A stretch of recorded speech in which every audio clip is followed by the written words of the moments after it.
आज की दुनिया में अगर किसी एक युद्ध ने पूरी ग्लोबल पॉलिटिक्स, इकोनॉमी और आम लोगों की जिंदगी को सबसे ज्यादा प्रभावित किया है, तो वह है रूस और यूक्रेन का युद्ध। लेकिन सवाल यह है कि यह युद्ध अचानक शुरू क्यों हुआ? रूस और यूक्रेन के बीच ऐसा क्या हुआ कि मामला सीधे जंग तक पहुंच गया? इस कहानी को समझने के लिए हमें थोड़ा पीछे जाना होगा। यूक्रेन एक ऐसा देश है जो यूरोप और रूस के बीच स्थित है। इतिहास में यूक्रेन लंबे समय तक सोवियत यूनियन का हिस्सा रहा। जब 1991 में सोवियत यूनियन टूटा, तब यूक्रेन एक आजाद देश बना। लेकिन आजादी के बाद भी रूस और यूक्रेन के रिश्ते पूरी तरह सामान्य नहीं हो पाए। रूस हमेशा से यूक्रेन को अपने प्रभाव क्षेत्र में मानता रहा है। वहीं दूसरी तरफ यूक्रेन धीरे धीरे यूरोप और पश्चिमी देशों, खासकर नाटो की तरफ झुकने लगा। यही बात रूस को सबसे ज्यादा खटकती रही। अब सवाल आता है नाटो का।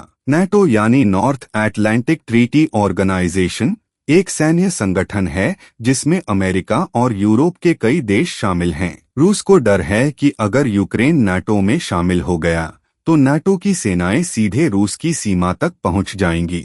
रूस इसे अपनी सुरक्षा के लिए बड़ा खतरा मानता है। 2014 में हालात और बिगड़ गए। यूक्रेन में सरकार बदली और रूस समर्थक राष्ट्रपति सत्ता से हट गए। इसके बाद रूस ने यूक्रेन के क्राइमिया इलाके पर कब्जा कर लिया।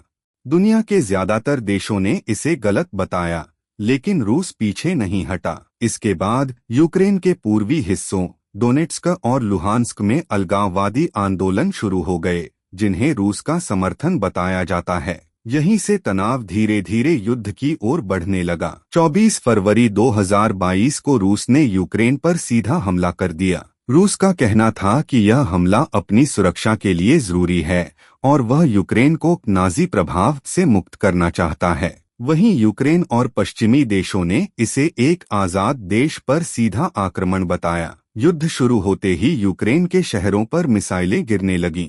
लाखों लोग अपने घर छोड़कर दूसरे देशों में शरण लेने को मजबूर हो गए। दूसरी तरफ यूक्रेन के राष्ट्रपति वोलोदिमिर ज़ेलेंस्की ने देश छोड़ने से इनकार कर दिया और अपने लोगों का हौसला बढ़ाया।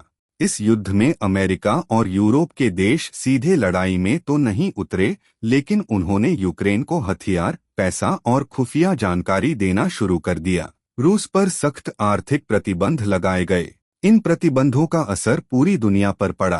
तेल और गैस की कीमतें बढ़ गईं। खाने पीने की चीजें महंगी हो गईं, क्योंकि रूस और यूक्रेन दोनों बड़े अनाज उत्पादक देश हैं। यानी यह युद्ध सिर्फ दो देशों तक सीमित नहीं रहा, बल्कि पूरी दुनिया को प्रभावित करने लगा। अब सवाल यह है कि इस युद्ध का अंत कब होगा? क्या रूस और यूक्रेन के बीच शांति समझौता हो पाएगा या यह लड़ाई और लंबी चलेगी? एक तरफ रूस अपनी रणनीति और ताकत दिखा रहा है, तो दूसरी तरफ यूक्रेन अपने अस्तित्व और आजादी के लिए लड़ रहा है। इस युद्ध ने यह साफ कर दिया है कि आज के समय में युद्ध सिर्फ हथियारों से नहीं, बल्कि अर्थव्यवस्था, राजनीति और मीडिया के जरिए भी लड़ा जाता है। अंत में यही कहा जा सकता है कि रूस यूक्रेन युद्ध सिर्फ एक क्षेत्रीय संघर्ष नहीं है, बल्कि यह आने वाले समय में दुनिया की दिशा तय करने वाला एक बड़ा मोड़ बन चुका है। अगर आपको यह वीडियो जानकारीपूर्ण लगा हो तो इसे लाइक करें, शेयर करें और चैनल को सब्सक्राइब करना न भूलें। आपकी राय क्या है? यह युद्ध कैसे खत्म होगा? कमेंट में जरूर बताइए।